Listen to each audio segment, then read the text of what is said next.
So what exactly is the Kia Cee'd GT? Well, together with its three-door Procee'd twin, it's the Korean company's first attempt at something a bit sporty, and being a practical hatchback, it's inevitable that comparisons will be drawn with the venerable Golf GTi. You get all the sporty touches you'd expect, such as a wider front bumper, honeycomb-style grille, and a large air intake underscored by a red trim line.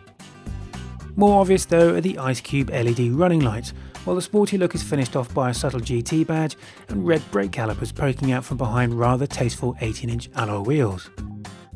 Around the back there's a modest roof spoiler and a reprofiled bumper with vertical red reflectors, while a pair of chromed exhausts are separated by a small diffuser. Inside, the first thing you'll notice are the fabulously chunky Recaro seats with red GT badging, and they provide not just excellent support but also loads of adjustment. The dashboard is well laid out, with much of it subtly angled towards the driver, plus a chunky steering wheel that's even heated on our GT Tech model. The conventional rev counter and fuel gauge are joined by a central colour display that welcomes you when you climb aboard, and there's a choice of two different styles, accessed by pressing a small GT button on the steering wheel. All the other controls are where you'd expect them, and we particularly like the climate controls option of both fast and soft fan settings for its auto function. Top spec GT models also come with a 7-inch touchscreen that provides audio navigation functions complete with UK postcode and full European mapping. There's also a pair of charging points and ports for USB and MP3 players, although the system can also play music from your phone over Bluetooth. As this is the 5-door model, access to the rear seats is pretty easy, and there's a surprising amount of room back here, comfy enough for 3 adults. Of course, the seats can be folded if you need more cargo space, with the added bonus that the seat bases flip up, allowing you to fold the seat backs completely flat. The boot offers 380 litres of space with a handy underfloor compartment, underneath which is the space-saver spare wheel. If that's not enough for you, dropping the 60-40 split rear seats increases that to 1,318 litres, and there's a decent number of tie-down points to secure whatever you're carrying. More important though is what's under the bonnet, and here Kia have wheeled out a new version of their 1.6 litre Gamma engine. It's a direct injection unit as used elsewhere in the Kia range, but here it gets a twin-scroll turbocharger that boosts power to an enticing 201 brake horsepower with 265 Nm of torque, available from just 1750 RPM. Actually, it's very good. Kia says that 80% of peak torque is available from just 1500 RPM, and it certainly feels strong and lag-free through the gears. Speaking of which, the stubby gear lever gives an appropriately sporty shift action, snicking nicely between each of its 6 well-chosen ratios. In-gear acceleration is excellent thanks to that turbo, with 37 to 60 mph in 4th gear, for example, taken care of in just 5.4 seconds.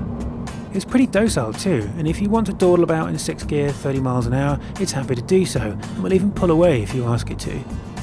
Our one gripe though would be that while the exhaust has an appealing rasp to it, and with the window open you can hear the turbo spooling up, none of that makes it into the cabin. It's almost too refined in here. In fact, that sums up the GT well. It's not a raw driving experience, instead it's a hot hatch for grown-ups, and other than a touch too much road noise, the GT's cabin always remains composed. That's not to say it's boring, far from it. The GT is more than happy to be stuffed into a corner at speed, where it'll turn in sharply and hold its line tenaciously. Okay, the steering's a little short on feedback, but it responds well and changes direction cleanly without any pitching. The well-controlled body thankfully isn't as a result of rock-hard suspension, with the Kia remaining compliant on most roads. It's definitely firm, but not in a way that becomes tiring over long distances. The GT boasts respectable, if not exactly class-leading economy, with an official government figure of 38.2 mpg. On our test route we managed just over 33 mpg, with a longer journey showing around 36. CO2 emissions of 171 grams per kilometre are a little higher than the competition, so you'd be looking at a £205 annual bill for road tax.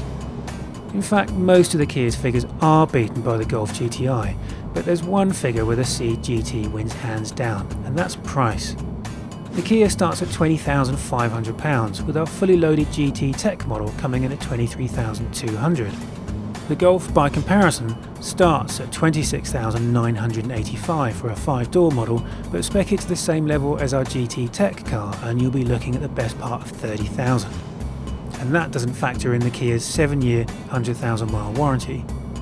So, while the Golf GTi might be the default choice for hot hatch hunters, after spending time with the GT, we can't help feeling the Kia perhaps makes the smarter choice.